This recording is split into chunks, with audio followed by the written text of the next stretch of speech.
Vamos mergulhar nessa história. Imagine o seguinte: o dia é 18 de março de 2026 e o mundo financeiro está literalmente prendendo a respiração.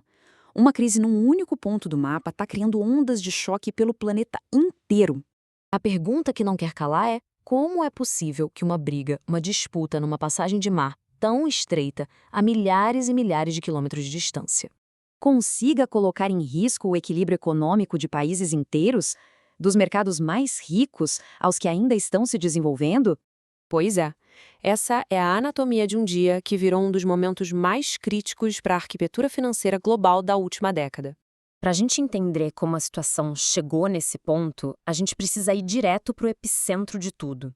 E esse epicentro é o Estreito de Hormuz. Pensa nele como se fosse uma artéria vital da economia do planeta. Se essa artéria entope, o sistema todo começa a entrar em colapso. E foi exatamente isso que aconteceu. A tal da Operação Fúria Épica, que começou no finalzinho de fevereiro, fez um bloqueio que interrompeu de cara 70% do fluxo normal de navios petroleiros. O impacto foi imediato e, olha, foi brutal.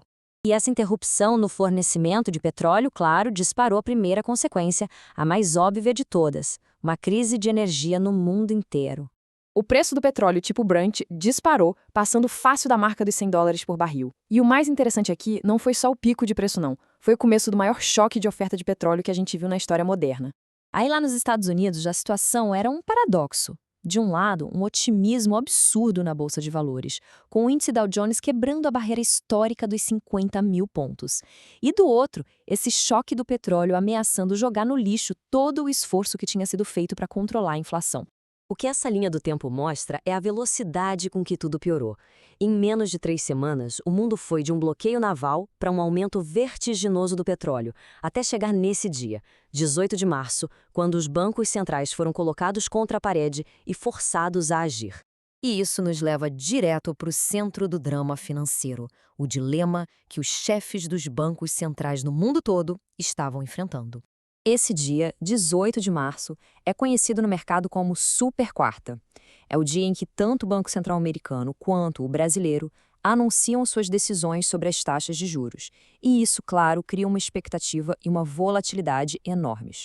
E o dilema não podia ser mais claro: uma verdadeira sinuca de bico.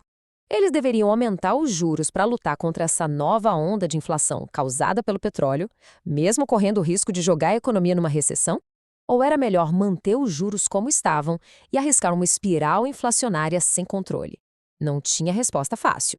Agora vamos aterrissar no Brasil para ver como essa tempestade global criou um cenário aqui dentro que é único e, ao mesmo tempo, super complexo. E aqui a gente vê uma das grandes ironias do momento. No meio desse caos todo, o real brasileiro se valorizou impressionantes 14% em março. Sabe por quê? Porque a taxa de juros altíssima do país acaba funcionando como um ímã para o capital estrangeiro. O investidor de fora vem buscar retorno maior aqui e isso fortalece a nossa moeda. No papel, oficialmente, o quadro fiscal brasileiro parecia sólido. O governo tinha apresentado uma meta super ambiciosa de fechar o ano com um saldo positivo de mais de 34 bilhões de reais. Só que a realidade por trás dos números era bem diferente.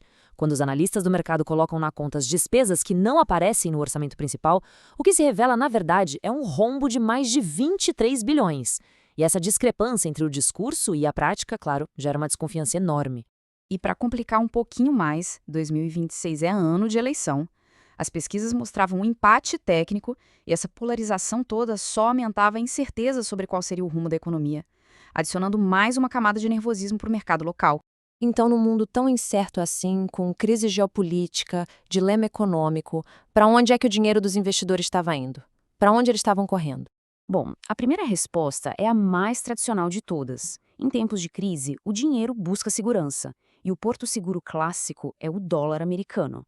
O índice que mede a força do dólar contra outras moedas atingiu seu maior nível em 10 meses. E além do dólar e do ouro, que são os refúgios de sempre, um novo nome começou a aparecer com força nessa lista. E mais, um ativo que parecia se mover de forma totalmente independente das loucuras do mercado de ações. E essa citação resume perfeitamente a mudança de mentalidade. Cada vez mais, o Bitcoin estava sendo visto não só como um ativo para especular, mas como uma proteção contra a instabilidade geopolítica, uma espécie de ouro digital. Tudo isso nos deixa com uma pergunta final para a gente pensar. Esse cenário todo de 2026, com o choque de energia, bancos centrais num beco sem saída e o surgimento de novos portos seguros, tudo isso mostra que as regras do jogo financeiro estão sendo reescritas. A grande questão é: o que será que vem depois?